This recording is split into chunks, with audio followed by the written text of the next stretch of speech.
Hasan adalah anak laki-laki yang rajin. Setiap sore ia duduk di meja belajarnya, membuka buku penuh semangat.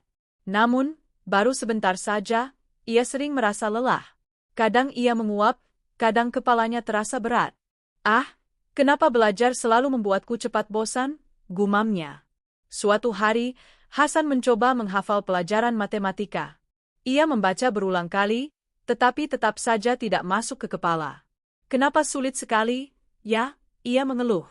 Ibunya datang, tersenyum lembut, lalu duduk di sampingnya. "Nak, kamu sudah berusaha keras. Tapi ada satu hal yang belum kamu lakukan." Hasan menoleh penasaran. "Apa itu, Bu?" "Berdoa, Hasan," jawab ibunya pelan. "Sebelum belajar, biasakan berdoa agar Allah memberi kemudahan." Hasan terdiam. Ia belum pernah melakukannya. "Benarkah doa bisa membuat belajar jadi lebih mudah?" tanyanya ragu. Ibunya mengangguk penuh keyakinan. Hari itu, untuk pertama kalinya Hasan mulai berpikir bahwa mungkin ada rahasia besar di balik doa.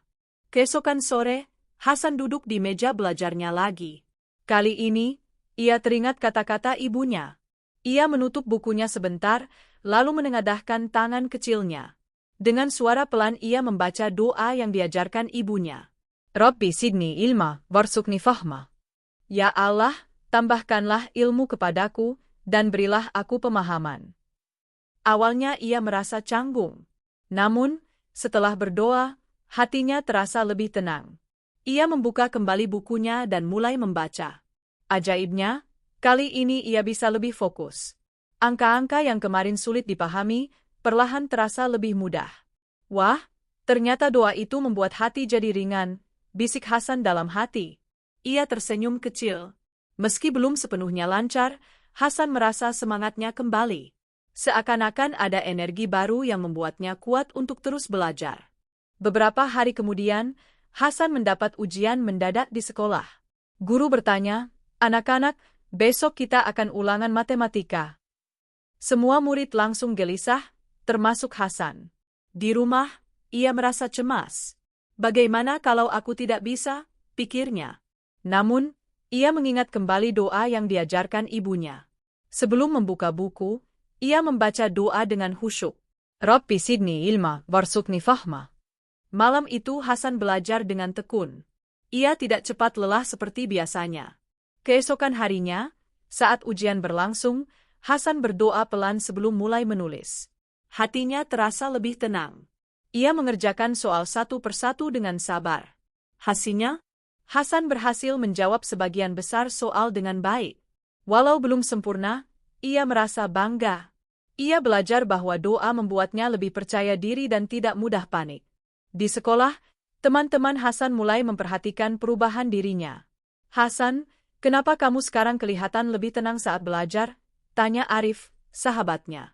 Hasan tersenyum. "Aku selalu berdoa sebelum belajar. Itu membuat aku lebih mudah memahami pelajaran." Arif tertawa kecil. "Masa sih doa bisa bikin pintar?" Hasan tidak tersinggung. Ia hanya berkata, "Doa membuat hatimu tenang. Kalau hati tenang, belajar jadi lebih mudah." Hari itu, Hasan mengajak Arif untuk mencoba. Mereka duduk bersama, membuka buku, lalu Hasan mengajarkan doa yang ia hafal. Arif pun mengikuti dengan agak ragu. Namun, saat belajar, ia merasakan hal yang sama, pikirannya jadi lebih fokus. "Wah, benar juga kata kamu, San. Aku jadi lebih mudah mengerti." Arif tampak kagum. Sejak saat itu, mereka sering belajar bersama sambil berdoa lebih dulu. Hari yang ditunggu datang, ujian akhir semester. Semua murid tampak tegang. Hasan sendiri merasa gugup, tapi ia sudah tahu apa yang harus dilakukan. Sebelum membuka soal, ia menundukkan kepala sejenak dan membaca doa. "Rabbi zidni ilma warzuqni fahma." Ia lalu menarik napas panjang dan mulai mengerjakan soal. Di tengah ujian, ia sempat merasa bingung pada satu soal sulit. Namun, ia tidak panik. Ia berdoa dalam hati, lalu mencoba lagi dengan tenang. Perlahan jawabannya muncul di kepalanya. Setelah ujian selesai, Hasan merasa lega. Ia tidak tahu apakah nilainya akan sempurna, tapi ia yakin sudah berusaha dengan doa dan ikhtiar. Beberapa hari kemudian, hasil ujian diumumkan. Hasan tidak mendapat nilai tertinggi di kelas, tapi nilainya jauh lebih baik daripada sebelumnya. Ia tersenyum puas. Ibunya berkata lembut, "Nak, bukan angka yang terpenting, tapi keberkahan ilmu. Kamu sudah berdoa, berusaha, dan Allah menolongmu." Hasan mengangguk, hatinya hangat. Ia mulai menyadari bahwa doa bukanlah jaminan langsung menjadi paling pintar, tapi doa membuat hati kuat, sabar, dan tidak mudah menyerah. Itulah yang membuatnya terus semangat belajar. Hasan merasa senang dengan perubahan dirinya.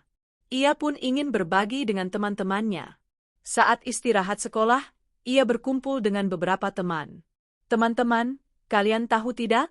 Ada doa sederhana sebelum belajar. Aku sudah mencobanya, dan rasanya belajar jadi lebih mudah." Lalu Hasan mengajarkan doa itu. "Rabbi zidni ilma warzuqni fahma." Teman-temannya ikut menirukan. Beberapa tertawa geli, tapi sebagian merasa penasaran dan ingin mencoba. Guru yang melihat dari jauh tersenyum, merasa bangga karena murid-muridnya belajar tidak hanya dengan otak, tapi juga dengan hati. Sejak saat itu, Hasan selalu menjadikan doa sebagai bagian dari kesehariannya. Sebelum belajar, sebelum ujian, bahkan sebelum menulis tugas kecil sekalipun, ia tidak lagi merasa cepat lelah. Hatinya lebih tenang, pikirannya lebih fokus. Ia pun lebih sabar saat menghadapi kesulitan.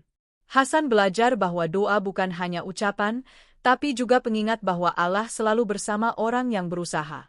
Suatu malam, sebelum tidur, Hasan berkata pelan, "Alhamdulillah, terima kasih ya Allah, karena Engkau telah menjadikan doa sebagai penolongku." Ia tersenyum, lalu memejamkan mata dengan hati penuh syukur. Sejak hari itu, Hasan menjadi teladan kecil di sekolahnya, anak yang rajin belajar, penuh doa, dan rendah hati.